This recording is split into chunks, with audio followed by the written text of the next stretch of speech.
नमस्कार। आज हम बात कर रहे हैं सीजीएसटी एक्ट 2017 के एक बहुत ही फाउंडेशनल हिस्से पर, सेक्शन 2 यानी परिभाषाएं, डेफिनेशंस। अक्सर स्टूडेंट्स इसे बस रट लेते हैं, पर आज हम इसे थोड़ा गहराई से समझेंगे, जैसे कोई सीनियर अपने जूनियर को वाइवा के लिए तैयार कर रहा हो। हाँ, बिल्कुल। किसी भी कानून को सही से समझने के लिए उसकी शब्दावली, उसकी टर्मिनोलॉजी को समझना बहुत ज़रूरी है। सेक्शन 2 आप कह सकते हैं इस एक्ट की अपनी डिक्शनरी है। इसके बिना आगे के सेक्शंस को डिकोड करना मुश्किल है। तो आज का हमारा मिशन यही है, सेक्शन 2 की डेफिनेशंस को ठीक से समझना। सही कहा। पर अक्सर ये सवाल आता है कि अच्छा, इतनी सारी डेफिनेशंस, तो ये सेक्शन आखिर करता क्या है और इसकी ज़रूरत क्यों पड़ी, मतलब सिंपल शब्दों में। एग्जैक्टली देखिए, सिंपल बात यह है कि ये सेक्शन एक्ट में इस्तेमाल होने वाले खास शब्दों का मतलब बताता है। सोचिए, अगर सप्लाई या बिजनेस जैसे शब्दों का मतलब सबके लिए एक जैसा ना हो तो कितनी कंफ्यूजन होगी। कितनी एम्बिग्युइटी आ जाएगी। हाँ, बात तो सही है। तो सेक्शन 2 क्या करता है? ये एक यूनिफॉर्म अंडरस्टैंडिंग बनाता है, अस्पष्टता हटाता है, और इससे लीगल डिस्प्यूट्स भी कम होते हैं। ये जीएसटी कानून की वो नींव है जो क्लैरिटी और प्रिसीजन लाती है। इसका लीगल पर्पस है कंसिस्टेंसी बनाए रखना, और प्रैक्टिकल पर्पस टैक्स पेयर्स और ऑफिसर्स सबके लिए इंटरप्रिटेशन आसान करना। चलिए, ये तो हुई इसकी अहमियत। अब कुछ की डेफिनेशंस देखते हैं, जैसे एग्रीगेट टर्नओवर, सेक्शन 26। ये तो बहुत बार सुनने में आता है। हाँ बिल्कुल, एग्रीगेट टर्नओवर बहुत इंपॉर्टेंट है। सेक्शन 26 कहता है कि एग्रीगेट टर्नओवर का मतलब है एक पैन वाले व्यक्ति की सारी सप्लाईज की एग्रीगेट वैल्यू। इसमें आपकी taxable supplies, exempt supplies, exports और इंटरस्टेट सप्लाईज, ये सब शामिल होंगी, और ये पूरे भारत के बेसिस पर कंप्यूट होती है। अच्छा। लेकिन इसमें क्या शामिल नहीं होगा? एक तो सीजीएसटी, एसजीएसटी, यूटीजीएसटी, आईजीएसटी और सेस, और दूसरा वो इनवर्ट सप्लाईज जिन पर रिवर्स चार्ज बेसिस पर टैक्स देना है। अच्छा, मतलब जैसे मान लीजिए किसी छोटे बिजनेस ओनर की टैक्सेबल बिक्री है 15 लाख और एग्जेम्प्ट बिक्री है 6 लाख, तो उसका एग्रीगेट टर्नओवर 21 लाख हो गया। एक्सपोर्ट्स वगैरह नहीं है मान लेते हैं। हाँ बिल्कुल सही, 21 लाख। और इसी टर्नओवर के आधार पे तय होगा कि उससे जीएसटी रजिस्ट्रेशन लेना है या नहीं, और इसमें जीएसटी टैक्सेस नहीं जोड़ने। एग्जैक्टली। और यहीं पर जैसा आपने कहा, वीवा में या एग्जाम में फंसाते हैं, पूछते हैं कि एग्रीगेट टर्नओवर में क्या एक्सक्लूड होता है। तो याद रखना है, जीएसटी टैक्सेस और आरसीएम वाली इनवर्ट सप्लाईज एक्सक्लूड करनी है। अक्सर स्टूडेंट्स यही गलती कर जाते हैं। ठीक है, ये पॉइंट नोट किया, क्रूशियल है ये। अब अगली डेफिनेशन, एजेंट, सेक्शन 2(5).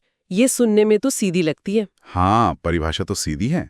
सेक्शन 2(5) कहता है कि एजेंट मतलब कोई भी व्यक्ति, जैसे फैक्टर, ब्रोकर, कमीशन एजेंट वगैरह वगैरह, जो किसी दूसरे व्यक्ति यानी प्रिंसिपल के बिहाफ पर गुड्स या सर्विसेज की सप्लाई या रिसीव का बिजनेस करता है। इसमें जो ट्रिकी पार्ट है वो आता है इसके एप्लीकेशन में, खासकर शेड्यूल आई के साथ मिलाकर। शेड्यूल आई में कुछ ऐसी सप्लाईज हैं जो बिना कंसिडरेशन के भी सप्लाई मानी जाती हैं। उसमें एक पॉइंट एजेंट वाला भी है। अच्छा, वो कैसे? अगर एजेंट प्रिंसिपल के बिहाफ पर गुड्स सप्लाई करता है तो कुछ कंडीशंस में उसे बिना कंसिडरेशन के भी सप्लाई मान लिया जाता है। तो ये समझना जरूरी है कि सप्लाई कौन कर रहा है, एजेंट या प्रिंसिपल, और उसका टैक्स ट्रीटमेंट क्या होगा। ये डिस्टिंक्शन क्रिटिकल है। अंडरस्टूड। एक और डेफिनेशन लेते हैं, non resident taxable person, section 277। ये कौन होता है? हाँ, सेक्शन 277 कहता है ये वो व्यक्ति है जो ओकेजनली, मतलब कभी-कभी, भारत में गुड्स या सर्विसेज की सप्लाई करता है, चाहे प्रिंसिपल की तरह या एजेंट की तरह, लेकिन जिसका भारत में कोई फिक्स्ड प्लेस ऑफ बिजनेस या रेजिडेंस नहीं है। जैसे कोई विदेशी कंपनी भारत में ट्रेड फेयर में हिस्सा लेने आई हो। बिल्कुल सही उदाहरण। वो नॉन रेजिडेंट टैक्सेबल पर्सन होगी, उन्हें टेम्पररी रजिस्ट्रेशन लेना पड़ता है। यहां पर थोड़ा कंफ्यूजन हो सकता है फिक्स प्लेस ऑफ बिजनेस की इंटरप्रिटेशन को लेकर, वो केस टू केस देखना पड़ता है। तो इतनी सारी डेफिनेशंस, इन्हें याद रखने का कोई आसान तरीका, कोई मेमोरी हैक? देखिए, हैक तो नहीं, पर एक सिंपल लाइन याद रख सकते हैं। सेक्शन 2 इक्वल्स जीएसटी एक्ट की अपनी डिक्शनरी। जब भी किसी शब्द के मतलब में डाउट हो, सेक्शन 2 देखो। हर शब्द का सही कानूनी मतलब यही मिलेगा, अथॉरिटी यही है। और ये परिभाषाएं सिर्फ अकेले मतलब नहीं रखती, इनका कनेक्शन दूसरे सेक्शन से भी है ना? बिल्कुल। जैसे हमने एग्रीगेट टर्नओवर की बात की, ये सीधे जुड़ा है सेक्शन 22 और 24 से जो रजिस्ट्रेशन की बात करते हैं। जैसे ही आपका टर्नओवर थ्रेशोल्ड लिमिट पार करता है, आपको रजिस्ट्रेशन लेना पड़ता है।